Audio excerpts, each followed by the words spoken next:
Salut à tous, on se retrouve pour ce deuxième semestre avec la biophysique. Moi c'est Cassandra ou Cassiscope sur le forum. Moi Sébastien, Bastisotope sur le forum. Et du coup on est là en USP2 et QE12 et on sera là pour vous présenter tout le programme de la biophysique. Et notamment pour cette chute rentrée, on va se concentrer sur la physique, la radioactivité, les rayonnements ionisants et les interactions avec la matière et le cours sur le noyau. Et voilà. donc tout ça, ça sera vu de manière assez synthétique et on ne vous fera pas les cours hyper complets, mais simplement avec les bases, histoire de pouvoir répondre à tous les QCM qui pourront tomber à l'examen.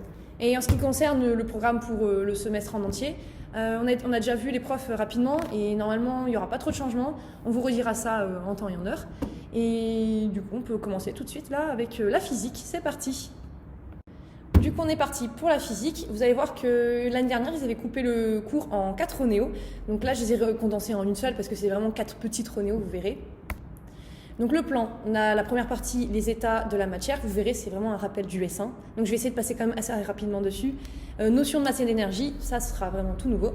Particules, ondes et atomes aussi. Et éléments sur la structure électronique de l'atome. Donc les états de la matière, rappel du S1. On a d'abord notre état solide, donc c'est un état ordonné avec une position fixe entre les molécules. L'énergie cinétique entraîne une énergie de rotation, vibration autour d'une position moyenne fixe.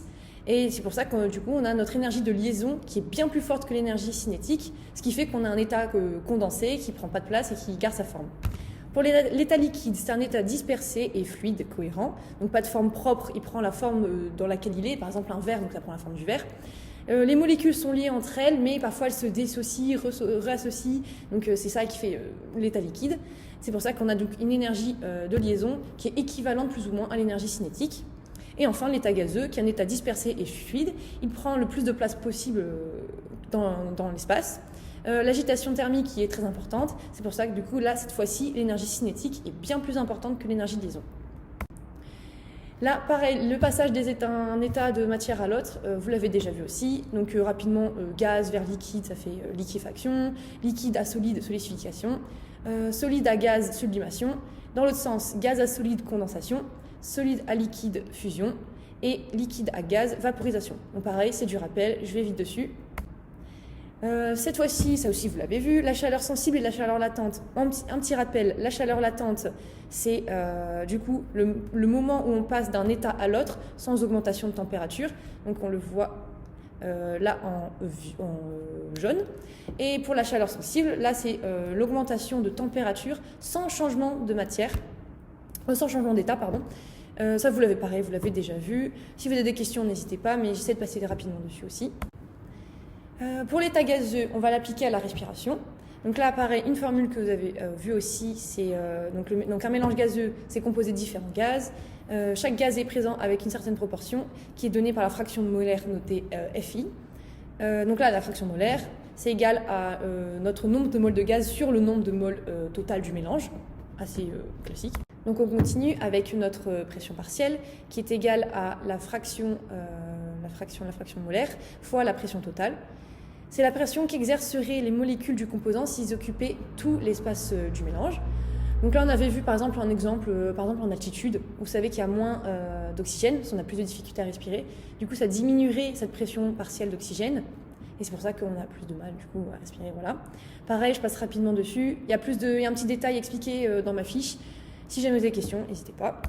On va maintenant parler des gaz dissous dans le sang. Lorsque les gaz passent dans le sang, ils vont devoir passer d'un état gazeux à un état dissous. En effet, les molécules de ce gaz se dissolvent dans les liquides et acquièrent une concentration. Par exemple, pour l'O2, on a une forme dissoute négligeable car il est essentiellement lié à l'hémoglobine. Pour le CO2, lui, il a une forme dissoute présente seulement à 6% car il est essentiellement converti dans le plasma sous forme de bicarbonate qui représente 92%. La forme liée à l'hémoglobine est donc négligeable, qui est environ 2%. Seuls les gaz inertes sont purement dissous. On a aussi du coup un rappel sur la loi de Henry avec notre coefficient de solubilité. Je vous ferai peut-être un ou deux QCM qui tombent dessus, mais je ne pense pas vraiment que ce sera le plus important. On aborde maintenant le transfert alvéolo-capillaire de l'O2 à travers notamment la diffusion par la membrane alvéolo-capillaire. Cette diffusion se fait selon la loi de Fick en fonction du gradient de pression partielle. La loi de Fick, pareil, on l'a déjà vu. Le transfert érythrocytaire, lui, dès que l'oxygène est dans le plasma, il n'y reste pas car il traverse directement la membrane du globule rouge et se fixe à l'hémoglobine grâce à une réaction chimique, comme on l'a vu tout à l'heure. Ainsi, la concentration dissoute dans le plasma reste très faible. Et la saturation artérielle en oxygène, c'est le rapport entre l'hémoglobine qui fixe l'oxygène sur l'hémoglobine totale. Elle est normale si elle est supérieure à 95%, ce qui fait que l'hémoglobine est très fortement fixée à l'oxygène. Pour notre état solide, cette fois-ci, on va l'appliquer à l'os. Donc, d'abord, un petit rappel sur les déformations élastiques. On se rappelle du module d'élasticité de Young, avec notre surface de la section et delta L sur L qui correspond au module de raccourcissement sur l'allongement. Le module de Young, donc c'est le rapport entre l'élasticité et la déformation. Plus il est élevé, plus il est rigide. L'os, un rappel aussi, est composé de deux types de structures. On a l'os spongieux et l'os compact. Cependant, seul l'os compact est intéressant sur le plan mécanique. Du coup, l'os compact a pour unité structurale l'ostéon, qui était lui-même composé d'un empilement de lamelles qui associe une matrice organique. Donc ça, pareil, c'est les rappels d'histologie. Sauf si vous ne l'avez pas encore fait, peut-être OS2, vous me direz. En tout cas, la matrice organique conditionne les propriétés élastiques, alors que la matrice minérale détermine la résistance de déformation. L'os compact a des propriétés mécaniques qui sont dites anisotropes, ce qui veut dire qu'elles dépendent de la direction. Le module d'élasticité est de plus en plus élevé dans le sens longitudinal des travées que dans le sens transversal. Ainsi, les travées osseuses sont organisées pour répondre au mieux aux pressions, ainsi que les directions des travées osseuses correspondent aux forces de pression. On peut remarquer ces travées sur le schéma ci-dessous. Donc là, si je vous mets mon petit pointeur, vous voyez vos travées donc qui partent de la tête vers le corps de l'os. Pareil dans ce sens-là. Donc ça, pareil, encore des rappels. Ok, on a fini pour cette partie sur les états de la matière. On continue avec la notion de masse et d'énergie. Là, on rentre dans le dur de la biophysique, beaucoup plus intéressant. On continue du coup avec la masse en mécanique classique. La masse est définie comme la mesure de la quantité de matière d'un corps. Dans le système international, on utilise le kilogramme, mais en ce qui concerne nos cours, vous allez voir que le kilogramme ou même le gramme sont des unités beaucoup trop grandes pour l'échelle à laquelle on est, sachant que nous, on est du coup sur les atomes. Il faut donc trouver une unité de masse cohérente avec la nomenclature des noyaux, nomenclature que je vous montre juste ici. Donc on a X, ce sera l'atome en question, A, son nombre de masse, et Z, le numéro atomique. Je vous le détaillerai dans une autre partie. Là, c'est juste pour que vous ayez une petite base. Donc, on va utiliser, pourquoi pas, la masse molaire atomique. C'est la masse d'une mole d'atomes. Elle s'exprime en grammes et est définie comme la masse de N atomes, sachant que N, c'est le nombre d'Avogadro, qui vaut 6,02 fois 10 puissance 23. Cette masse, elle vous sera pas toujours donnée. Donc, moi, je vous conseille quand même de la prendre. Le nombre d'Avogadro N a été choisi pour qu'une mole d'atome de carbone 12 valent exactement 12 grammes. Le nombre de masse A est le nombre entier le plus proche de la masse atomique exprimée en grammes. On a également une autre unité, c'est l'unité de masse atomique notée U. C'est une unité particulière car elle est hors du système international, mais elle est beaucoup plus adaptée à notre échelle, donc les atomes. Pour son calcul, l'unité de masse atomique, ça équivaut à 1/12e d'une mole de carbone 12. Donc on fait 12 grammes divisé par notre nombre d'Avogadro fois 1/12e. C'est égal à 1 sur n quand on simplifie, donc 1 sur 6,02 fois 10 puissance 23 ou 0,166 fois 10 puissance moins 23 grammes. Retenez le moins 23, vous verrez, il y a des pièges aussi. La masse en U s'exprime par le même nombre que la masse d'une mole d'atome en grammes par mole. Donc si vous avez, donc ce qu'on voit juste après, si vous avez A qui exprime 3 valeurs différentes. On a notre nombre de nucléons. Nucléons, c'est la somme des protons et des neutrons. Donc ça vaut, par exemple, je ne sais pas, 12. On aura notre valeur entière la plus proche de la masse d'un seul atome, ce sera en U. Et là, ce sera la même valeur, donc par exemple 12. Et on a également la valeur entière la plus proche de la masse d'une mole d'atomes. Là, cette fois-ci, ce sera donc 12 aussi, mais en grammes. Attention, il y aura beaucoup de pièges sur ça, entre U, grammes, le 10 puissance moins 23 qui revient aussi. Donc vraiment, on va s'entraîner là-dessus, vous verrez, ça va aller. On aborde maintenant la relation masse-énergie. En mécanique classique, la masse est définie comme la résistance aux accélérations. On l'utilise notamment pour calculer la force nécessaire pour qu'un corps acquiert une accélération. L'énergie d'une masse au repos, c'est E égale mc carré, vous connaissez. Et l'équivalence masse-énergie pour une unité de un U. Je vous ai mis le petit détail, mais là pour l'instant je ne vais pas trop l'aborder. Retenez juste que ça vaut 931,5. Super important comme valeur. Pour ce qui concerne le défaut de masse, vous verrez ça avec Bastien dans son cours sur le noyau. Juste rapidement, la petite phrase magique. Quand vous prenez un noyau, vous avez votre nombre total de nucléons. Si vous les prenez tous séparément et que vous faites la somme de leur masse, vous aurez une masse plus grande que si vous faites la masse de votre noyau. Je vous dis juste ça, c'est un petit rappel, mais vous verrez ça avec lui, ce sera beaucoup plus détaillé, vous verrez. En conclusion, donc là c'est un petit exemple avec ce que je prenais tout à l'heure, donc le carbone 12, notre nombre de nucléons du coup 12. Les différentes façons de noter, donc la masse atomique, donc 12 grammes, et la masse d'un atome, 12 U, attention. Avec l'équivalence masse-énergie, pareil, des petits détails, vous verrez tout ça avec des calculs, ou dans ma fiche, ce sera bien plus expliqué que là. On enchaîne avec particules et ondes. Donc, notre caractéristique d'abord de l'électron. Sa masse au repos est équivalente à 1 sur 2000 U. La masse, c'est une masse relativiste, donc sa vitesse est non négligeable par rapport à la célérité de la lumière c. C'est donc une particule relativiste avec cette formule. Alors cette formule, elle tombe pas souvent, je vous ferai 1 ou 2 QCM dessus, mais apprenez-la, celle-là elle est à apprendre. Et pour son équivalence masse-énergie, donc E égale mc carré, c'est 931 fois 0,548 fois 10 puissance moins 3, ça fait 0,511 MeV ou 511 keV.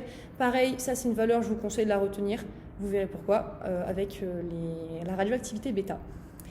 Pour la charge négative, donc c'est en coulomb, moins 1,602 fois 10 puissance moins 19, attention c'est bien un moins, j'insiste.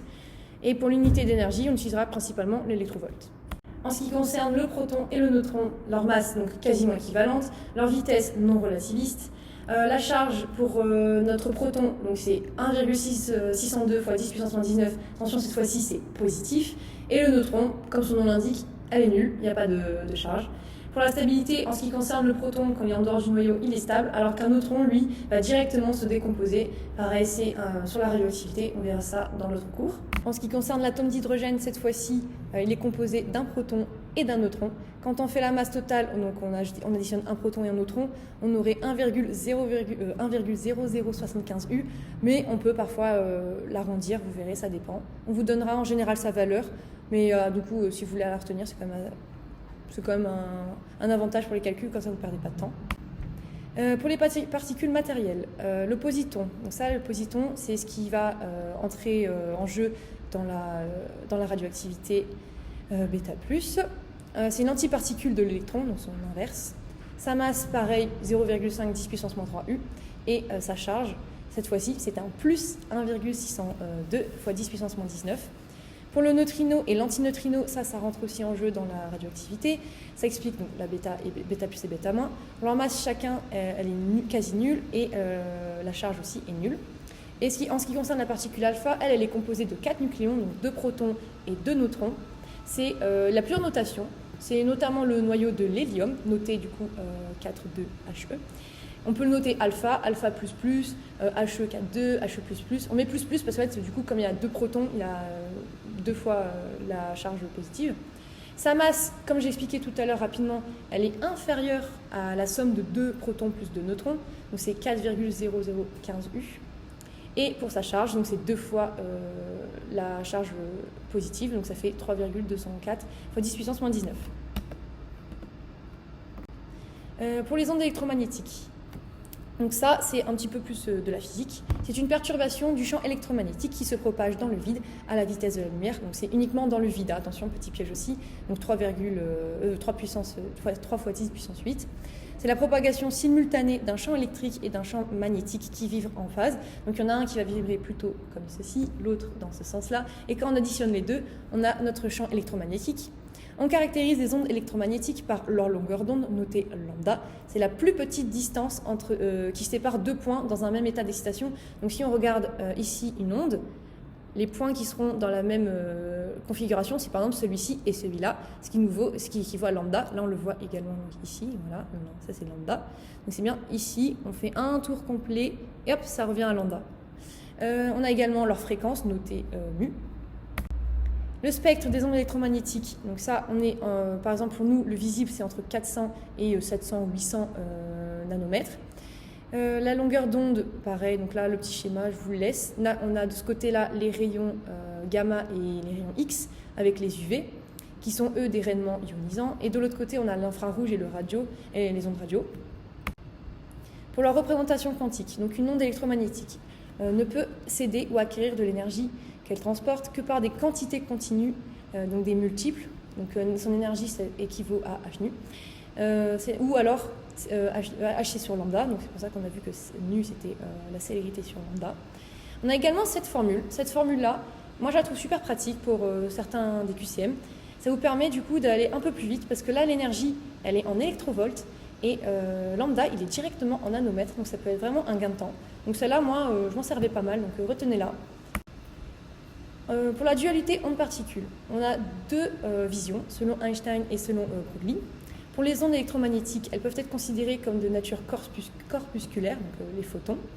On a E égale mc2 comme on a vu pour une particule de masse m et on a E est égal à hc sur lambda comme on l'a vu. Donc si on fait un petit peu un mélange de tout ça, E égale mc carré est égal à hc sur lambda. Donc si on isole m, on retrouve h sur lambda c.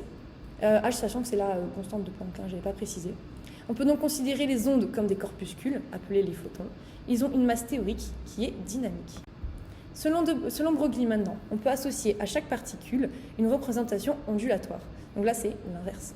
Comme on a la masse est égale à h sur lambda c, pour un photon, on a donc une particule avec une masse qui est égale à h sur lambda nu, avec v la vitesse de la particule.